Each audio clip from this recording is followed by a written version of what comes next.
Buckling under intense public pressure, Bangladesh Premier Sheikh Hasina resigned as Prime Minister of the country on Monday. Her resignation followed massive student-led protests against a controversial quota system that guaranteed up to 30% of government jobs to descendants of the 1971 war veterans. This is a disconcerting development. But at the same time, this is for the people of Bangladesh to decide how they wish to be run and how they wish to be politically moved in that. But today, the army is taken over, and apparently we understand that some kind of interim government of technocrats will be formed, and that government will run the country in near future, and hopefully the elections will be held, because that is extremely important for the country.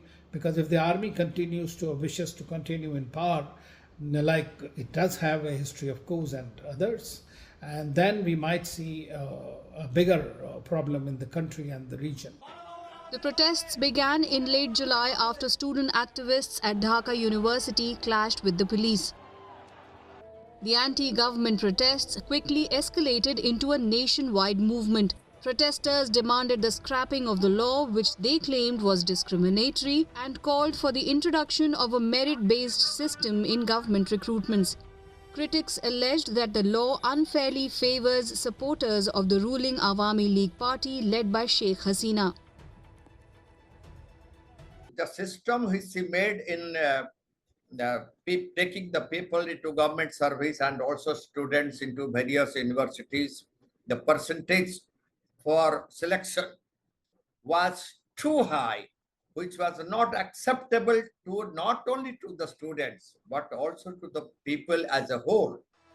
The daughter of the country's founder, Sheikh Mujibur Rahman, Sheikh Hasina ruled Bangladesh for close to 2 decades over separate terms. She responded to the protests with violent force, resulting in over 300 deaths across the country, including 99 on Sunday alone. Well, it's very worrying. First of all, as you know, some 300 lives have been lost since the 1st of July when the trouble started. And that's already been a matter of grave concern to all of us, because Bangladesh is our neighboring country. The people there are our own brothers and sisters, or cousins at the very least. And what happens there affects our neighborhood as well in a very intimate way. Bangladesh is a country surrounded on 3 sides by India. Don't forget that. So that's an extremely important concern. India faces a dilemma with Sheikh Hasina's departure, losing a trusted regional partner. This comes at a sensitive time as India is already dealing with tensions on the Pakistan border, a standoff with China in Ladakh, and volatility on the Myanmar border. With her resignation, it remains to be seen which direction the country's politics will take. Meanwhile, Bangladesh Army Chief Waqaruzzaman announced on Monday that an interim government will be formed to run the country.